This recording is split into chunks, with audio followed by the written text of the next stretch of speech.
ফেঁচা হৈছে মা লক্ষ্মীৰ বাহন। ফেঁচাক বহুতেই শুভ আৰু বহুতেই অশুভ বুলি কয়। কিন্তু আজি আমি আলোচনা কৰিম ফেঁচা ঘৰত সোমালে কি হয়। ফেঁচা ঘৰত সোমোৱাটো শুভ নে অশুভ জানিবলৈ সম্পূৰ্ণ ভিডিঅ'টো চাওক। ১.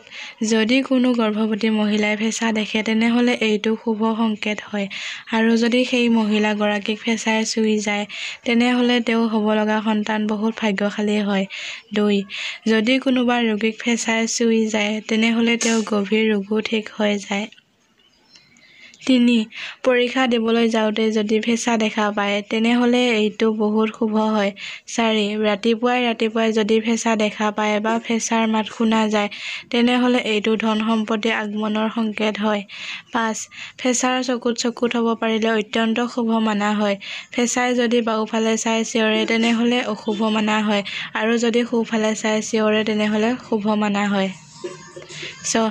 যদি কোনো ঘৰত প্ৰায়ে ফেঁচা সোমাই থাকে আৰু কান্দি থাকে তেনেহ'লে এইটোক অশুভ মানা হয়। সেইখন ঘৰত ধনহানি হ'ব পাৰে। ৭. ফেঁচাক ৰাতিপুৱা গছৰ ওপৰত পূব দিশত বহি থকা দেখিলে এইটো শুভ মানা হয়।